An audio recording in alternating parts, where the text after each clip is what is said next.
Many people feel tired, not because they aren't trying, but because they've been trying for so long.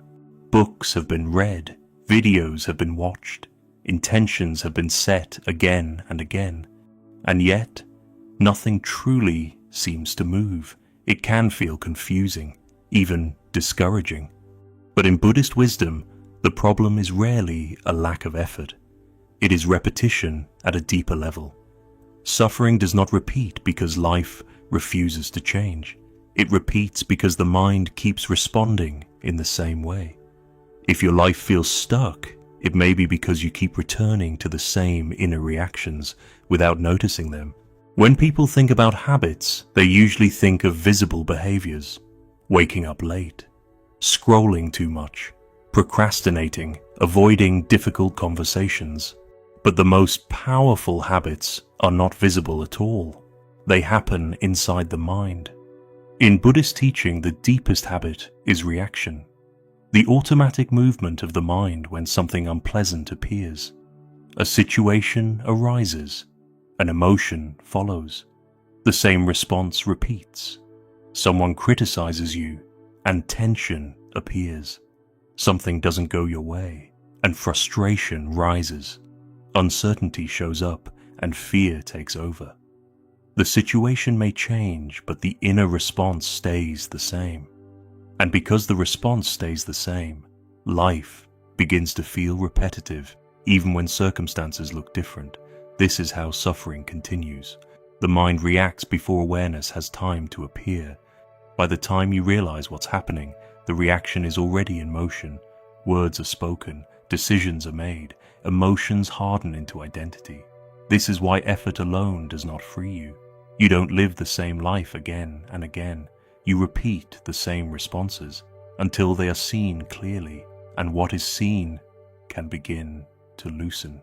It is easy to believe that suffering comes from what happens to us, from difficult people, from loss, from uncertainty, from events we cannot control. But the Buddha pointed to something far more subtle.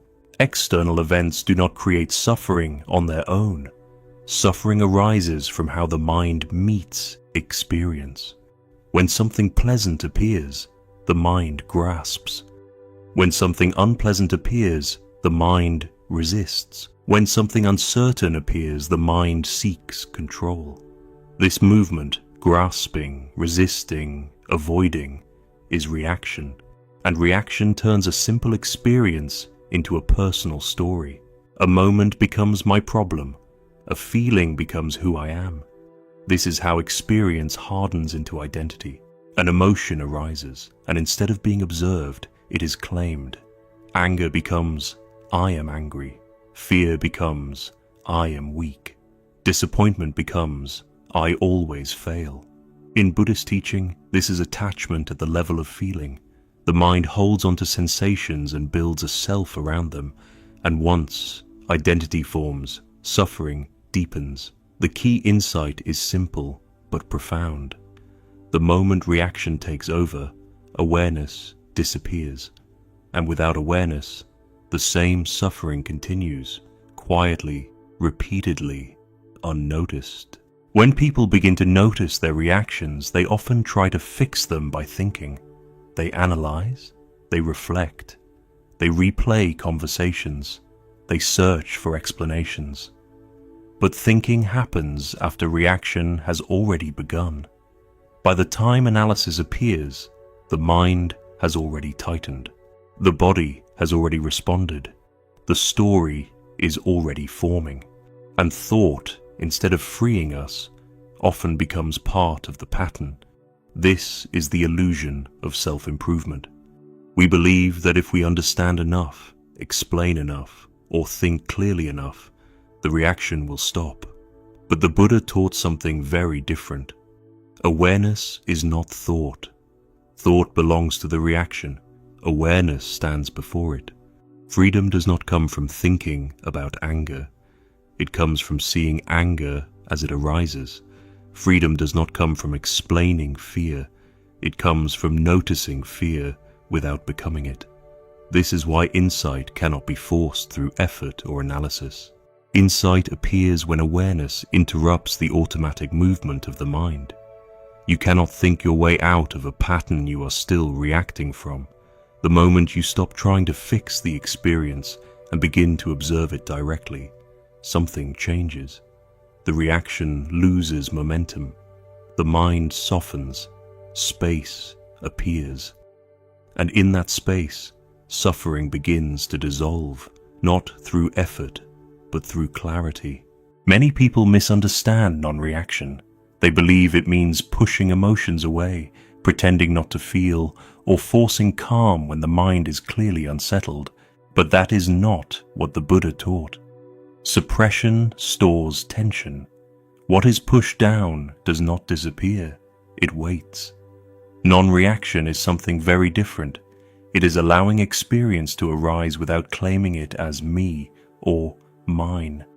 When an emotion appears, the practice is not to silence it, judge it, or replace it with positivity.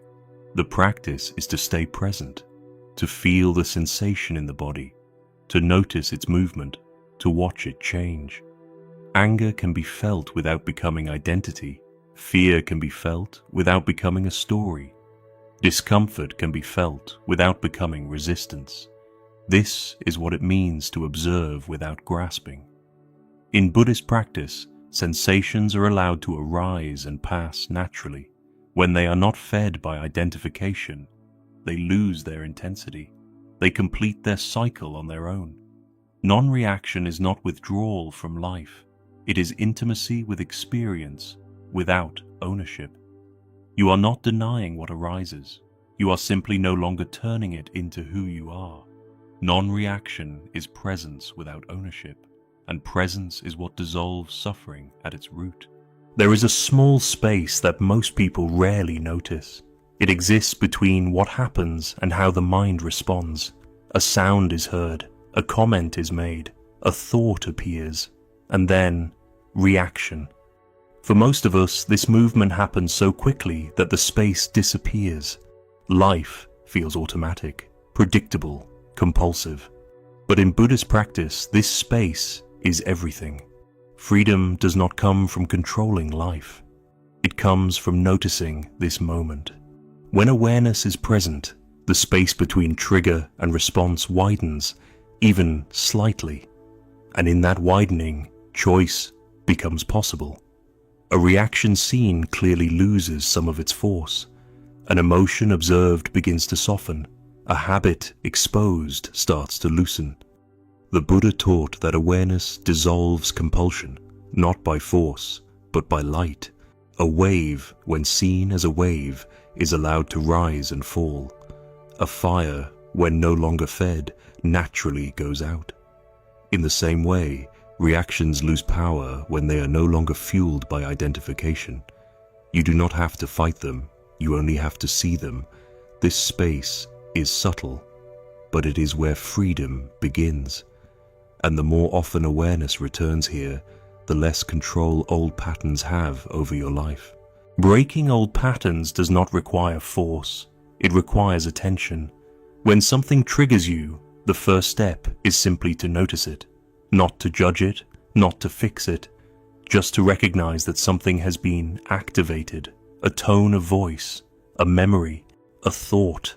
Next, bring attention to the body. Where do you feel the reaction?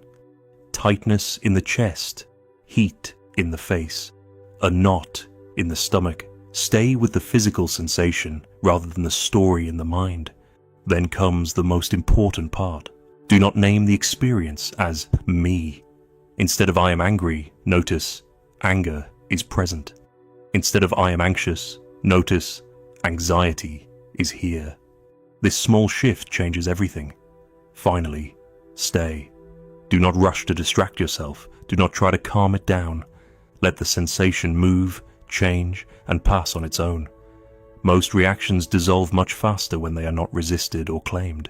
There is no need to do this perfectly. There is no score to keep. The goal is not control, it is clarity. Each time you practice this, even briefly, an old pattern weakens, and awareness grows quietly, naturally, without struggle. When reaction begins to soften, Life does not suddenly become perfect, but it becomes lighter. The same situations may still appear, the same people, the same challenges. Yet the experience is different. Without constant reaction, there is less inner resistance, less tension carried forward from moment to moment.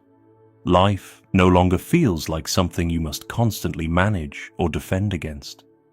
In Buddhist wisdom, freedom is not escape. It is non-attachment. You are still present in the world, but you are no longer pulled so tightly by it. Emotions arise, but they pass. Thoughts appear, but they no longer command the same authority. When reaction ends, energy returns. Clarity increases, responses become quieter and more appropriate. You may notice that you listen more and react less, that decisions feel simpler, that situations which once overwhelmed you no longer carry the same weight. Nothing external has changed, but your relationship with experience has. This is how life begins to change from the inside out, not through force or control, but through understanding. When the mind no longer fights what arises, it begins to move with life instead of against it. And in that movement, freedom quietly appears, not as escape, but as ease. You don't need to fix your life. You don't need to become someone else. Often, what creates the most suffering is the constant effort to fight what is already here. The tension of trying to control every feeling, every thought, every outcome. The Buddha taught that when resistance softens, understanding appears. Awareness can do what force never could. It gently loosens what effort tightens. As you move forward, notice where reaction still pulls you. Not to judge it, but to see it clearly. And if you feel called, leave a comment below and share one reaction you are learning to observe instead of follow. There is more to explore about clarity, presence, and a quieter way of living. When reaction ends, life begins to move again, quietly, naturally.